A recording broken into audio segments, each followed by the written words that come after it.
Welcome to More Living with Jim Brogan, your source of information for living the best years of your life your way. For more than a decade, host Jim Brogan and his expert guests have come together each week to share important news and advice that can impact the lives and well-being of those who are retired and those nearing retirement. Learn about issues like health and fitness, financial planning, Social Security benefits, investment advice, and more.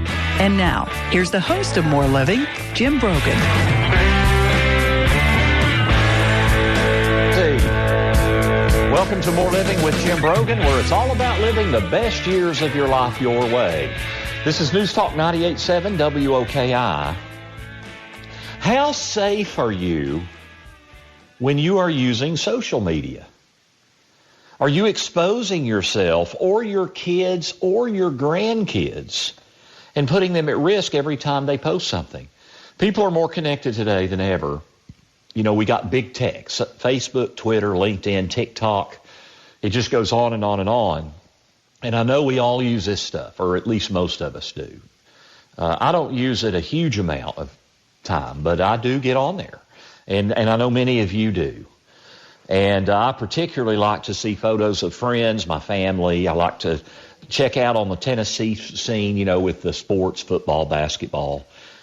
Check out places people recommend, or just learn the latest dance craze with my daughters on TikTok. You know, they kind of got me into that here recently.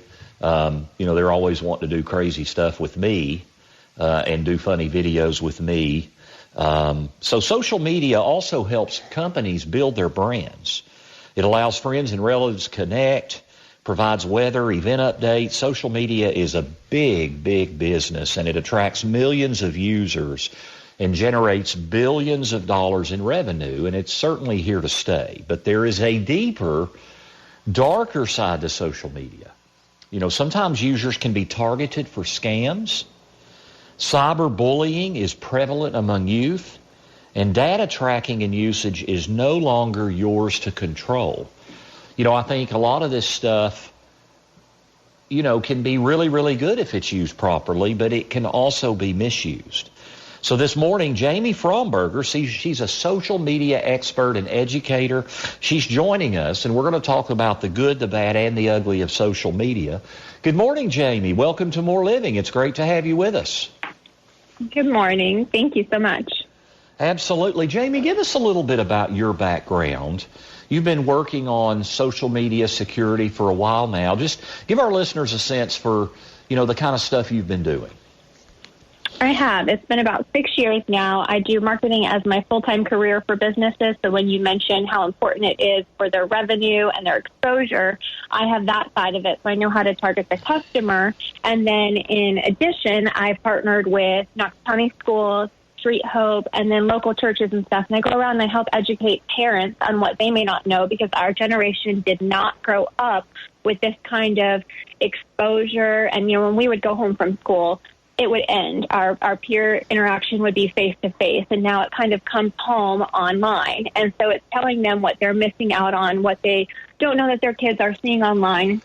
And then I work with the kids and kind of teach them the vulnerabilities that they may not realize that they're sharing, their habits, their personal information, and give them a heads up.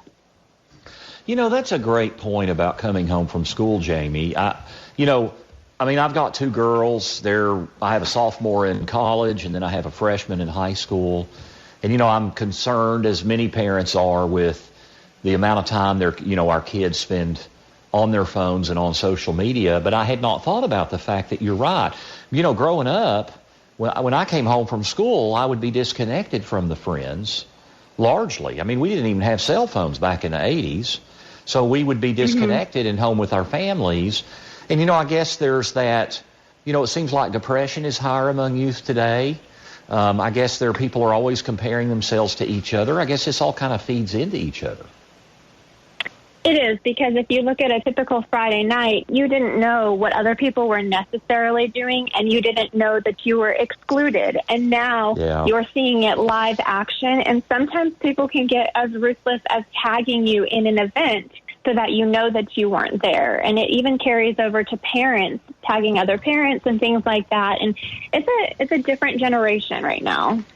Well, and people also put forth their best. People aren't putting their warts on social media, right? They're putting forward their best it's stuff. It's a highlight. Yeah. It's a highlight, so it can be a danger if you start comparing yourself with all of these things you're seeing on social media, right? Very true. Yes. Yeah. Now that we're talking about the cultural impact, and really, a lot of the content today is about other stuff. But before we get to some of the things we need to be aware of, let's talk about the good. I mean, it's a great way to stay connected, right? I mean, when the people, and we're going to talk a little bit later about the documentary, The Social Dilemma, but, the creation of all this was rooted in the ability to stay connected. I mean, it's great for grandparents and grandchildren. It's a great way to stay connected to people you love and see what they're doing in their lives. So, I mean, it can be a great thing for business, too, to reach potential consumers and stay engaged with consumers. So, ultimately, it can be a great thing, right? Yes, especially during the pandemic when everyone was quarantined. It was a wonderful way I have teenagers, for them to stay in touch with their friends. Absolutely. Now, I got to say, at the beginning of the pandemic, Jamie, I spent a little time on TikTok with my daughters, and they play jokes on me. I didn't do it. I don't have my own TikTok account, but they would, especially my oldest girl, she would always want to do these funny videos where she makes me look stupid, basically. And actually, one of those had like 1.6 million views on TikTok. I mean, it was really funny. She tricked me on something. And it was fun, and for me, it was fun because I connected with my daughter, and she was laughing at me or really with me. It was just fun with the connection. But I can see, when you're scrolling through those TikTok videos, I can see that it could be a real rabbit hole once you start scrolling and you look up, whether it's Facebook or TikTok or whatever, you look up and you've spent potentially hours on the social media. How do we is it a danger to use social media to escape and to pass the time? It seems like right now we can't sit down in a waiting room at a doctor's office without pulling out our phones and looking at social media. It can be, and that's kind of a catch-22 question, because before you were looking at magazines, so you're still just getting information differently. It's a matter of what you're looking at and how you're relaying it to yourself. If you're comparing it, or if you're looking at news sites or things like that, you're just occupying the time. So how much are you addicted to it? If you gave yourself a social media break, would you be able to handle it? And there are statistics that some people have to touch their phone, just touch it, not even look at it, just know that it's in their vicinity within an hour a certain amount of times, or they start to panic. Can you leave your house without your phone and continue on, or do you turn around because you have to have it with you? Those types of things, I think, are to be concerned with. If you are on it when you have time to kill, that's a little bit different maybe. Yeah, so really it can cause... Social media is a great opportunity to stay connected, but in a way it can almost cause a disconnect because we spend time on our phones instead of making arrangements to see people in person or talk to them instead of texting. So what are some of the other pitfalls for people when they use social media instead of personal interaction? Well, you have the generation that really bases their self-esteem and their importance on the number of followers and likes that they have. And that can be dangerous because you don't necessarily know who's following you and who's liking the things that you're doing. And there are some questionable characters in the world right now. And if they're watching your every move, their intentions may not be the best. And so they start to base what they do, their actions, off of who likes them, how many likes they have, and then they're not being their genuine self. And that kind of carries over into photographs. I'm not sure if you've heard of Snapchat dysmorphia or Instagram dysmorphia. But all of those filters. Trust me, I'm familiar with Snapchat and Instagram. I've got two girls. When I talk to the kids at the different middle schools, I tell them that if they ever were to go missing, law enforcement might have to go out to like a pasture and look for a deer because they just keep making themselves look like farm animals instead of what they really look like. People forget. But if you give a 12-year-old a phone and she's not allowed to wear makeup, but she constantly filters herself to look a certain way with the raised cheekbones and the heavy eyeliner and the fake eyelashes, when she does put on makeup for the first time, it's going to be quite an experience. She's not going to have that subtle look that you should at 12 or 13. Yeah, so their expectations are just a little unrealistic. And do you think, I mean, I'm right, correct, that, I mean, you're the expert, but isn't youth depression in our youth at the highest it's ever been? Do you think this is a big contributing factor to that?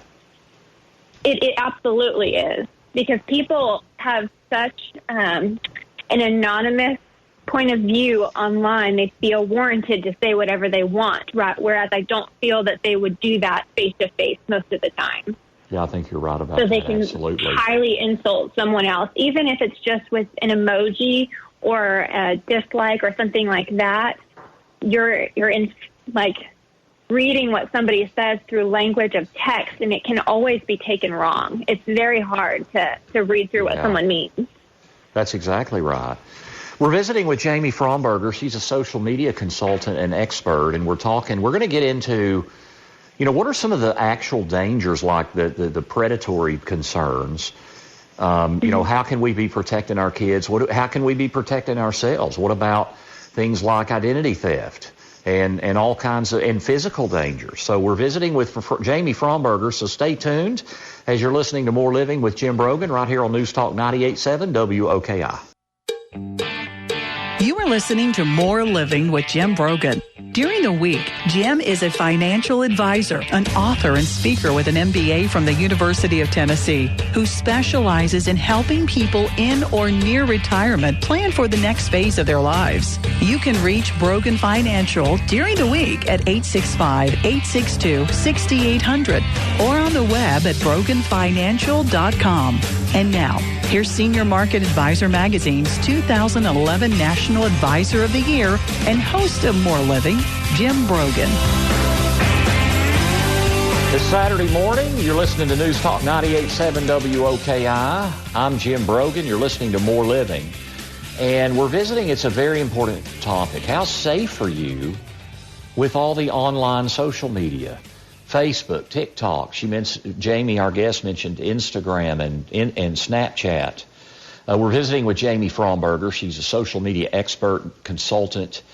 And let's talk a little bit more, Jamie, about the youth, and then we'll get into some of the other issues with social media. But I know you work with teens and parents on how to safely operate online. And Knox County schools and almost all of the private schools now are offering online learning platforms for the students. And, of course, right now with COVID-19, more and more, are having to do online learning.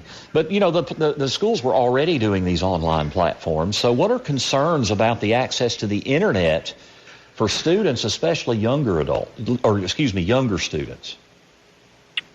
Well, of course, you always have the worry about the pop-ups or the people who hack into them. But I will say that Knox County in itself has been very, very good with their privacy settings and their measures that they've taken to reduce access to any limited sites. My children have been in Knox County schools since they were given the laptops entering West Valley. And I personally tried to enter all of those sites just to see what would happen, and it limited all of them. So you couldn't enter social media sites. You couldn't enter any of those unwanted areas.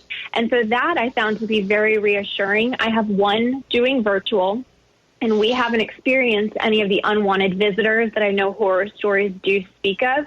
As far as the private schools, I believe that they have had access to online learning and virtual, as in laptops and MacBooks and things like that over the years prior to this. And when I visited their schools, they have been very much on top of how smart kids are, because they would try to go around the VPN network and get their own access to those sites. And their technology team is just fantastic. They are one step of the kids who are literally two steps ahead of me. So I give a huge applause to the school system here. Yeah, I wasn't aware of that. That's very good, promising to hear that we're that on top of the security issues there. Now, you work, Jamie, with Street Hope, Tennessee, and on Project Post, which is positive online safety tools with Knox County schools to educate teens on how to engage safely online. What do students learn during that series? I did. This was about 2 years ago we started filming it, and it was a project that Street Hope, Tennessee created with the backing of Knox County a 3-part video series. And what they'll do, it starts in middle school in their health class, and they'll watch one video series that really focuses on the warning signs of trafficking online, because what I think that a lot of us have in our head is it's going to be somebody that pulls up in a rickety old white van that looks very much like an old ice cream truck. Hey, kid, you want some candy? Get in my van. I'm going to steal you and take you away. And that's just not how it is these days. So it's teaching them, it's people that come across as fellow teenagers. They learn your habits. They learn things that are just very convincing. And so the red flags, and then my section of it focuses on how much information you're actually sharing online with your user profiles and things that you don't realize are in the background, such as that. And then the third part focuses a little bit more on cyberbullying and sexting. All that is so important. You mentioned predatory behavior, and so with all of our time online, and especially with the young kids, I would imagine predatory behavior, I mean, everything we see shows it's gone up. What are some red flags that parents need to look for, Jamie, that would indicate that their child maybe has an inappropriate online relationship? They'll start to get very secretive with their time on their phone. So I would encourage phone check-ins with kids, especially while parents still pay for the phone bill. I don't see that to be an invasion of privacy whatsoever. But teaching their kids, the biggest thing is to learn for the red flag warnings themselves. So the biggest question I get asked is, what is the most appropriate time to allow your child to have social media? If they're in that age range and you feel that they keep asking, they're probably going to get on it anyways. So if you can sit down and have the safety conversation prior, you're probably going to be ahead of the game. And telling them things like, if you're engaging in someone and they're asking you questions like, how often do your parents check your social media, or how often do your parents get on your computer? Those aren't things that a typical peer would care about. They wouldn't concern themselves with that. That's something that an older individual would want to be aware of to know that there's an adult in the room. So if you can tell your child that's a red flag, come and get me, then they'll be more comfortable to tell you, hey, I got this strange question from so-and-so, and I'm not really sure. And the other dangerous part of all of this is the friends in common. If you get a friend request on Facebook and you see, oh, I have 4 friends in common, I must know them. Well, that's a lot of how kids accept friends too, but that first person who accepted it may have just done it very blindly. And now you have a predator who has 1 connection, and that's really all it takes. So then they have 2, and then they have 4, and then they have 15. And they watch those 15, and they look for signs of isolation, signs of depression. Who's the one that's not checked in on Friday night with everyone else? Who's the one that's using hashtag sad or hashtag broke up with my boyfriend, things like that. They are on their game, and they're very smooth. And a lot of times they will pretend to be a fellow teenager, and they're good at it. And so letting them know that it's not going to be that typical, hey, kid, you want some candy, identifiable predator or trafficker. It's going to be someone that blends in so easily that you're in so far before you realize it. But we can always help you. You're not going to be in trouble. You have to give them that opportunity to communicate. You know, one thing you mentioned in there, Jamie, that I really liked is, you know, trying to equip our children as they get older to make good decisions. So it's, you know, there's this balance between supervising and overseeing, which I completely agree. If they're under my roof and I'm paying for the cell phone, I have a right to monitor it. So there is a responsibility to monitor, but we also need to be trying to, you know, equip them to make good decisions and to keep us informed and have open communication. And I know there's different challenges with different kids, so I'm not trying to minimize that. I'm just saying that there's a balance there, and as our kids get older, we're trying to equip them so that when they're adults, you know, then they're going to be on their own and they're going to need to make those wiser decisions. And so if we foster open communication, then, you know, that's part of the battle. We can't just depend, I think, on, you know, well, I've got all these blocks on my kid's phone. I don't know that we can just rely on all of that. Correct. Yeah. Yeah, and now, it's great to... Go ahead, Jamie. I would say it's great to think that you want to refrain from social media till a certain point in time to protect your child, and that has its benefits. But one of the downfalls of that is just because your child is not personally on social media, it doesn't mean that they're photograph hasn't been on there and that they're not aware of that. That I've seen has been the downfall of when they don't have access to it. They don't know that they're being ridiculed. And so someone can come home from school one day and that night they're completely blasted all over social media. They go to school the next day. Everyone has seen this photo. They have no idea. That is what will astronomically raise the depression rate. And they come home from school. You have no idea because you think maybe they got a bad math test and you're, doing everything you should. They're not on social media when really they are. They're just not on their own account. They're blasted all over everyone else's. Yeah, that's a great point. Now, the predatory behavior, Jamie, is not just targeted towards kids. I mean, many adults can be taken advantage of as well. Are there different signs for adults? What kinds of scams are adults more likely to be subject to? If you listen to the theory of if it's too good to be true, it probably is, that's a great one to just keep in mind when you go through your social media. If they want you to share something because it's going to have a winner or it's free, you can always research the source. If it's a brand new source, it's probably not true, or site, it doesn't have the blue verified check, it's not going to be a legitimate page. If there's no reviews, things like that, most of the time, those are just spammers or hackers looking to just gain access to your page. They're clickbait, things like that. If you've engaged with other people on a political post or a social post, that's where your analytics start to get processed through the internet, and phishing tactics and pop-ups will come through. But that's kind of where people will fall into the trap of I'm entering a contest or I'm doing this, I'm sharing this, and it's just not exactly what it's presented as. Jamie, before we go to our next break, I do want to ask you, what are some tools or apps that parents can use or even adult users can install that can keep us safer when we are online? I'm a big fan of the Disney Circle. I find that to be very beneficial. And then also Bark. Bark has a membership that is not super expensive, but it also will alert the parent if it has inappropriate photos, context of language that is depressing or vulgar, and then it will keep track of their social media interactions that are concerning. We're visiting this morning with Jamie Fromberger. She's a social media expert. We're talking about social media safety here on More Living with Jim Brogan. When we come back, we're going to get more into our safety and identities, and we're going to talk a little bit about this Netflix documentary, The Social Dilemma. It's gotten quite a bit of coverage. What does it really mean for us? You've probably been on your own phone, and you've maybe just had your phone with you, and you've had a conversation about, something, and then all of a sudden, let's say you've had a conversation about cast iron pans, and then all of a sudden you start getting advertisements to buy Lodge cast iron. And so, it's kind of scary the way we're being tracked and monitored. So what are the risks that poses? We'll also have our dollars and cents segment. How secure is Social Security? In a recent report from the Trust Fund, post-COVID pandemic, it's going to run out in about 11 years, the Social Security Trust Fund. So what does that mean for you, and what do you need to be doing? So stay tuned. We got a lot to talk about as you listen to More Living with Jim Brogan. This is News Talk 98.7 WOKI.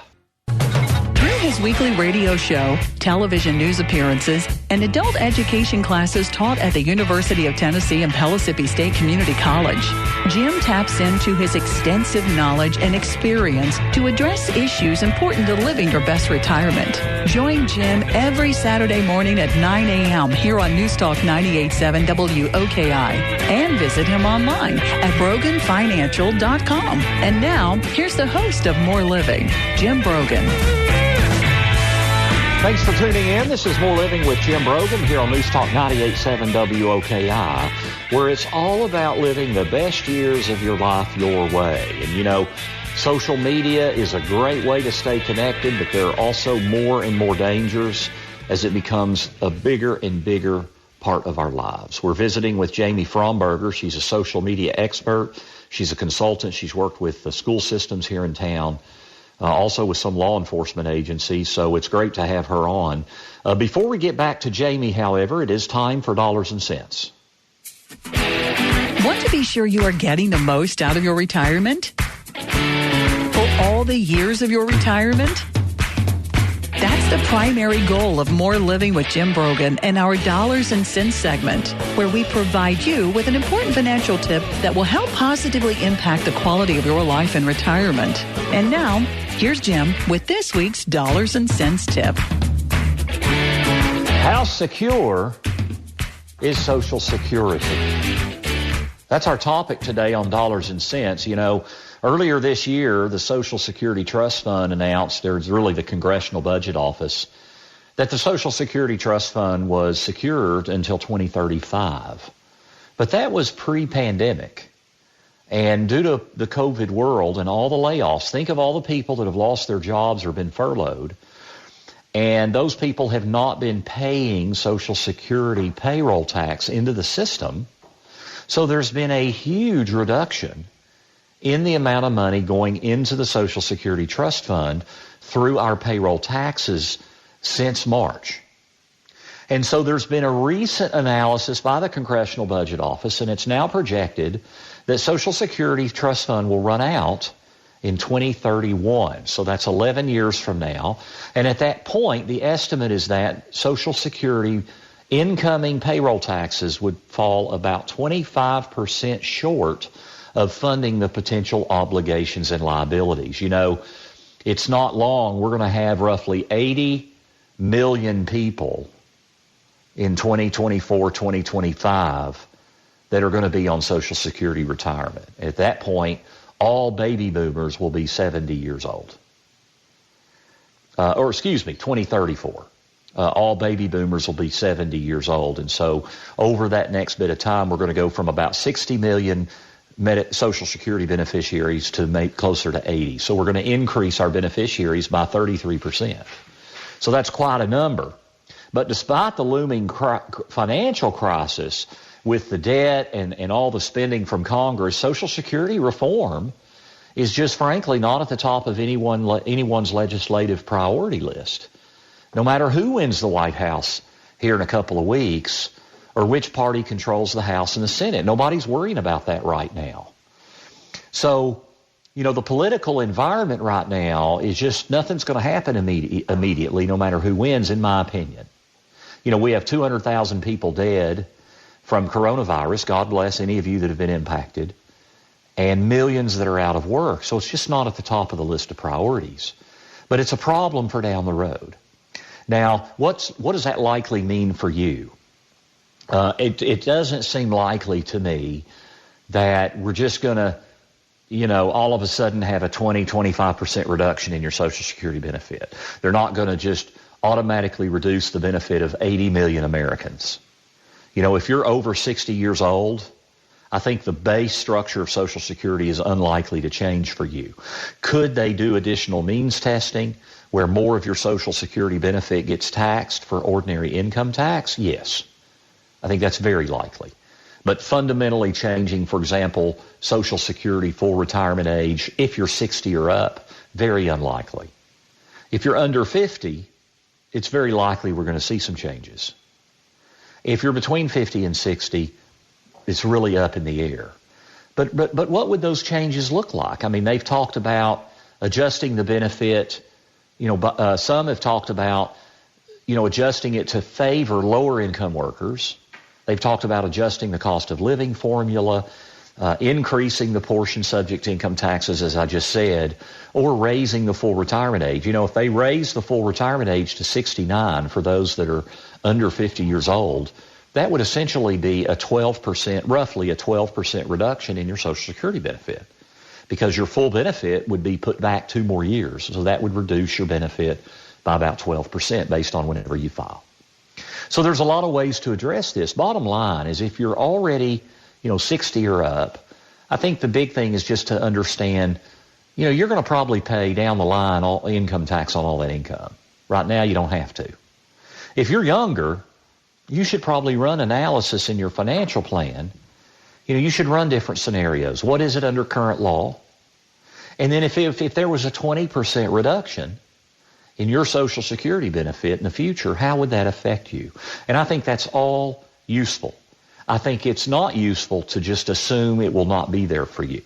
I think you can run those scenarios in your financial planning. I think that's fine, because I do think we need to be more and more reliable, or more and more, rely on ourselves to fund our own needs in retirement. But I'm not a gloom and doomer where I think it's just going to go away for young folks. It just needs to be adjusted for, and you need your financial plan for down the road. You need it to have flexibility and be fluid and be adjusted.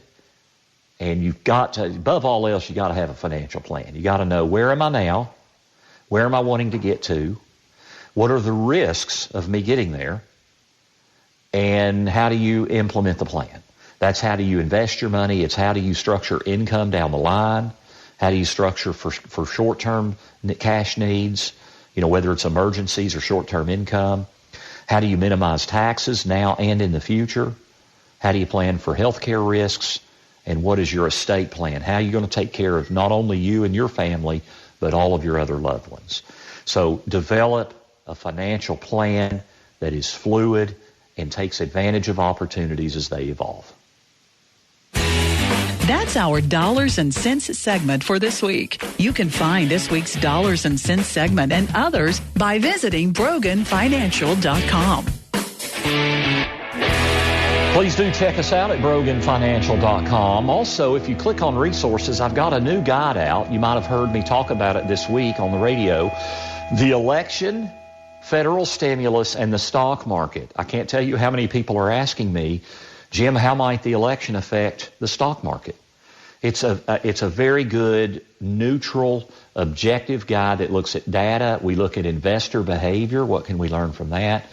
And how should we be thinking about the economic impact of COVID-19 and other economic realities, not only now, but when we go back through history and look at past presidential terms, what have other economic realities really meant? So if you go to BroganFinancial.com, you can click on resources, and you can download my election guide and many other guides that I've provided. You can also follow us online. You can get a weekly e-newsletter where we bring you video blogs. We also bring you special guides that you can download. You can also get links to our past radio shows and Dollars and Cents segments. Again, that's BroganFinancial.com. This morning we're visiting with Jamie Fromberger. She's a social media expert, and we're talking about some of the dangers of social media on many, many different levels. And Jamie, let's talk about The Social Dilemma, a documentary that recently came out on Netflix. I've seen about half of it. My wife and I started it, and then one night it got a little bit late. We started falling asleep, and we've not finished it. And I know it gets more and more concerning as you get more into it, but there's been a lot of buzz around it. And basically, the amount of data that social media and online companies gain from your every click, every like, every search, and could it even be our conversations? Our phones are lurking in the background. Were there any shocking revelations to you when you watched it? Yes, and I will say I probably got about as far as you did, but I was really overwhelmed. I had my two teenagers watch it with me, and they both decided to delete Instagram on their phones that night.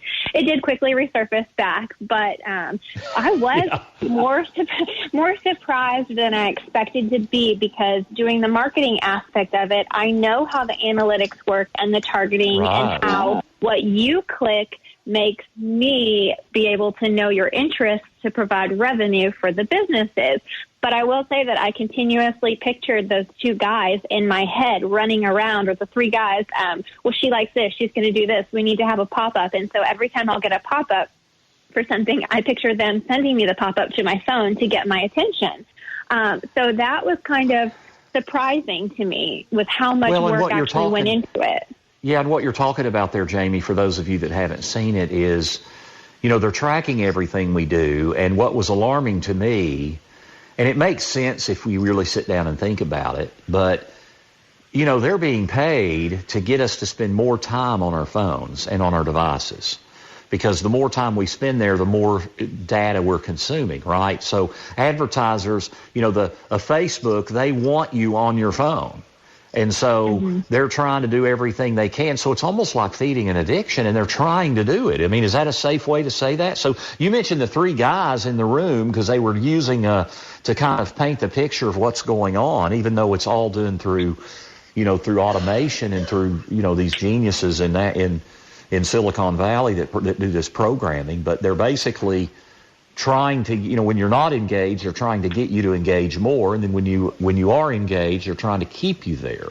So it can really become a dirty thing to feed into itself. Am I summarizing that correctly? You are. And when you say addiction, what was the line that they said? Only 2 businesses refer to you as the customer, social media, and drugs or drug dealers? That was a pretty heavy line that they used. Do you remember that one that they said? I do remember that line. It's kind of scary.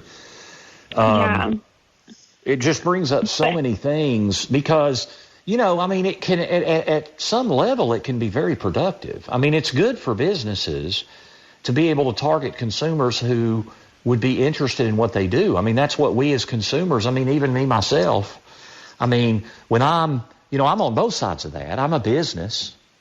So, people that are interested in what I do, it's a way to market, and you help companies throughout the area do that. I'm also a consumer. I'm also online, right, and I have certain interests. And when I visited a website the other day to look for something, and all of a sudden I started getting these targeted ads. Almost every website I went to, I got these targeted ads trying to get me back to that website. So, and there's some health to that. I'm obviously an interested consumer, but it's just gone so far, right? What was interesting to me, Jamie, is, they had these top Silicon Valley engineers and experts that had helped develop a lot of this, that have then become tremendously concerned about where it's gone. Like people that helped build a lot of these platforms for Google and Facebook and Instagram. And one thing I remember is that one of the guys that was in, and I don't remember who it was for, it might have been Instagram, I don't remember for sure, but he helped build the whole platform. And he said he'll catch himself, like he'll be in his pantry. The story he gave, he was in his pantry looking for food to put something together, and he got distracted by his phone. And he stood there, and it was like an hour and a half later, he was still standing in his pantry looking at his phone, consuming data. And he knows what they're doing, what's going on. Well, and what I think people may not realize is there are some things that you can do on your own phone to reduce that. One of the things I tell in my seminars is when you download an app, one of the first things that will pop up, it'll say, do you allow access to your microphone, location, and camera? Many times people are so quick to get the app, they just hit yes, yes, yes out of muscle memory. So at that point, you have given that app, whether it needs it or not, access to all 3 of those things full time running in your background. So if you've downloaded a game that doesn't need to have your camera, well, now it has your camera.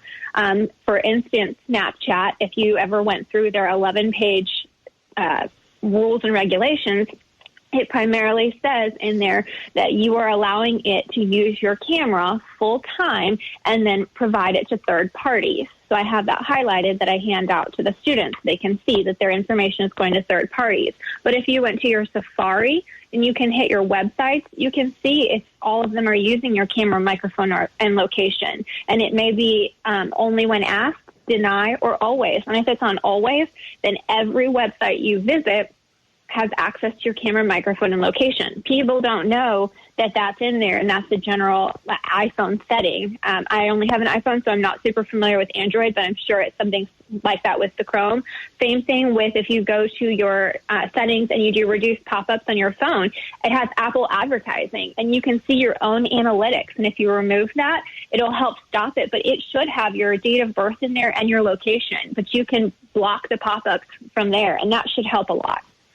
Those are great points. We've got to learn more about how we can engage like that and restrict some of the invasion of privacy. We're visiting with Jamie Fromberg, a social media expert.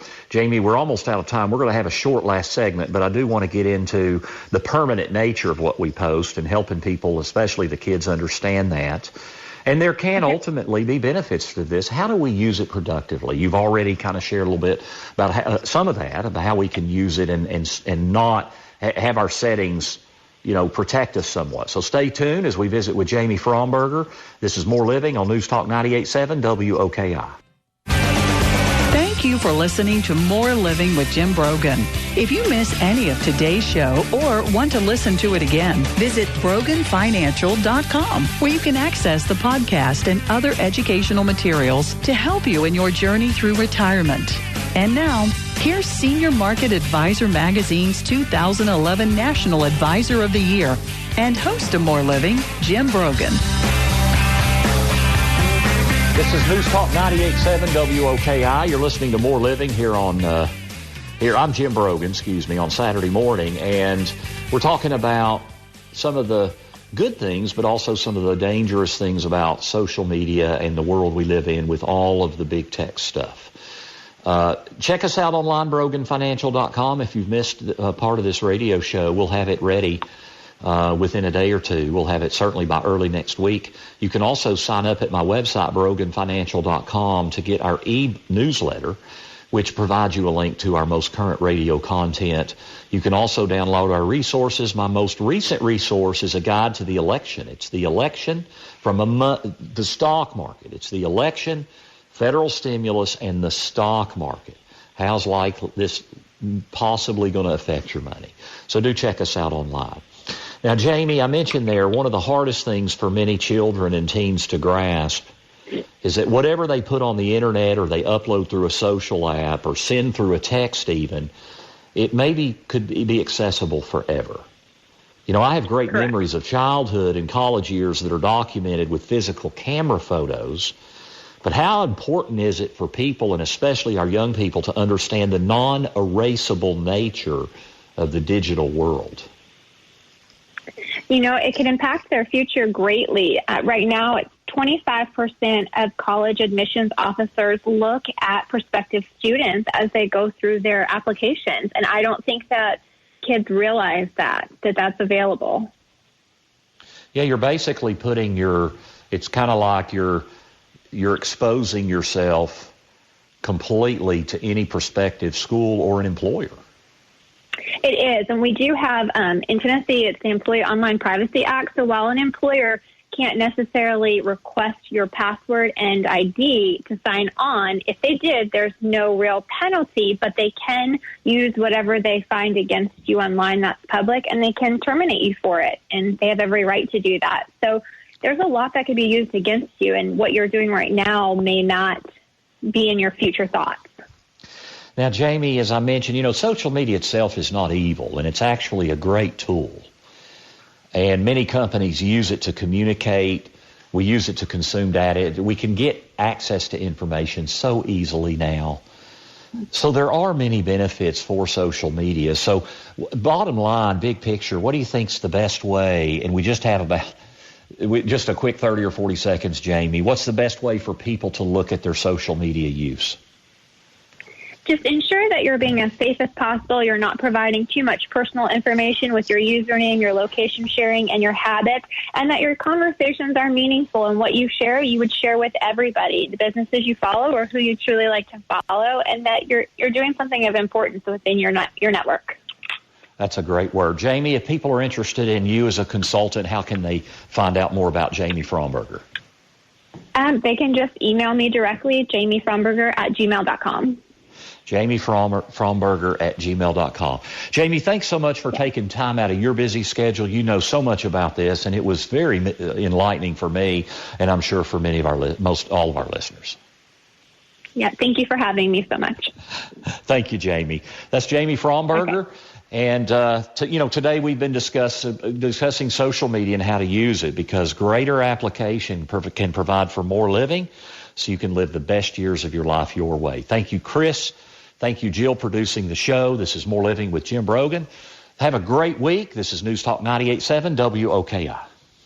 The views expressed by Jim Brogan and his guests are not that of Cumulus Media. Any discussion of financial, legal, and tax planning strategies is not intended to be individualized advice and is general in nature. Always consult with your advisor for advice specific to your needs. This program's content does not represent a recommendation of any particular security, strategy, or investment by Jim Brogan or Brogan Financial Incorporated.